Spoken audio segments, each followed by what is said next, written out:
Hey everyone! So I chose the last portion of the book to do a close reading, and before jumping into these really great words, I'm going to go ahead and talk about the characterization. So Delillo's characterization of the general public shoppers kind of sets the stage for the chaotic and eerie experience in the altered supermarket. Early in the novel, we establish that the supermarket is an essential and social center point of this community. Though instead of describing the merchandise, the narrator explains that the people and their disoriented reactions as they attempt to figure out their way through the disordered store. So no main characters are mentioned specifically, um, but rather the society and community as a whole, or general status quo, which the Gladney family certainly belongs to. So our narrator describes the shoppers as walking in a fragmented trance, clusters of well-dressed figures frozen in the aisles. So the shoppers are clearly confused by the rearranged shelves. Frozen figures kind of connotate somebody that is awestruck or so overwhelmed that they can't move.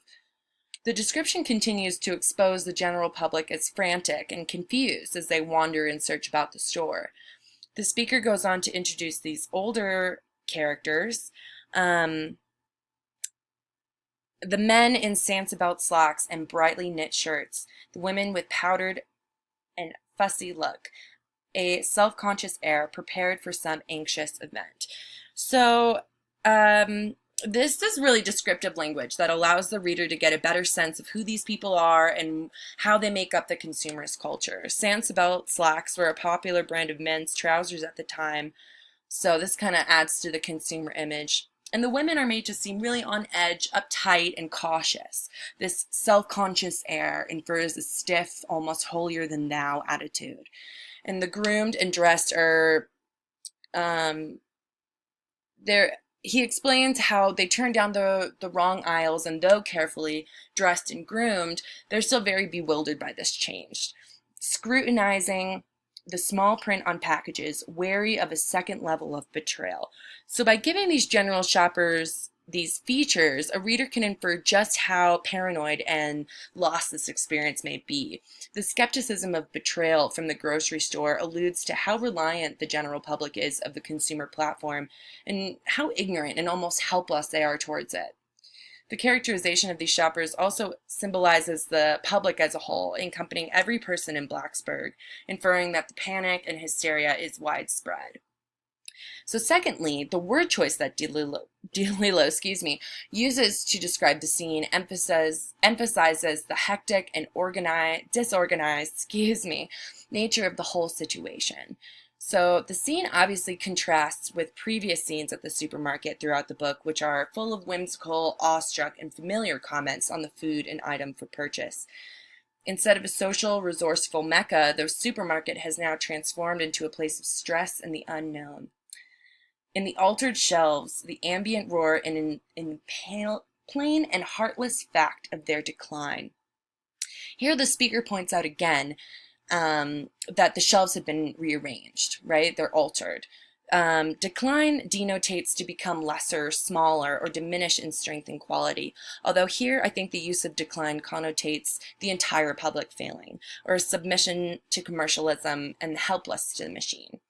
Decline in this context regards to the community's failure to overcome the consumerism. And here, with the introduction of the holographic scanners in the aisles, which decode the binary secret of every item infallibly.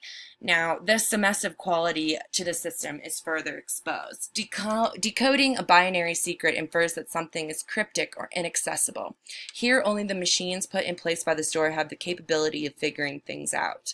The speaker calls them infallible, which denotates an incapacity of making mistakes. This leads the reader to understand that the shoppers are helpless and have succumbed to all facets of the system to survive. Words like aimless, haunted, confusion, agitation, and panic all emphasize this overwhelming loss of control. These words evoke a nervous and kind of stressed out feelings very clearly to the reader. Now, most compelling aspect of this passage, the imagery, is employed by the author to really bring home concepts of being helpless towards consumerism and an overall eerie and chaotic tone. And this is where we wait together, regardless of age, our carts stocked with brightly colored goods. And so this also paints a really vivid picture for the reader of a large group of stagnant shoppers, overstuffed, filled to the brim with material and potentially unnecessary goods. This image and the use of the term "we" unifies the shoppers into one community and reiterates that stuck cattle-like quality of their actions. A slow-moving line, satisfying, giving us time to glance at the tabloids on the racks. Everything we need that is not food or love is here on the tabloid racks. And this is another example of a pretty clear image for the reader to interpret. The long, slow-moving line of people waiting with their treasure trove of goods.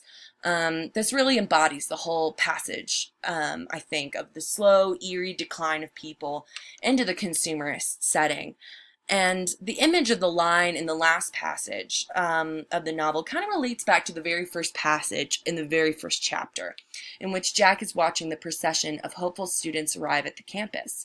This particular hollow and haunted line juxtaposed is the cheery chaos of the line that we witness at the beginning of the story.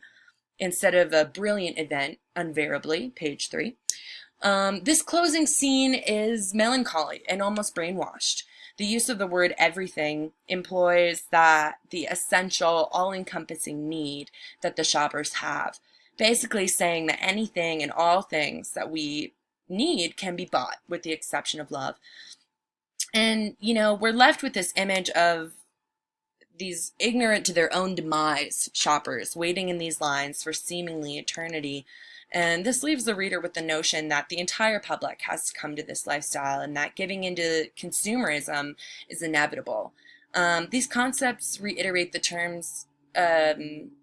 themes rather, of the fear of technology and the submitting to the man and the life in chaos that's really present throughout this entire book, just really succumbing to technology and the man and being at mercy of consumerism. And I think this last passage really encompassed all of that.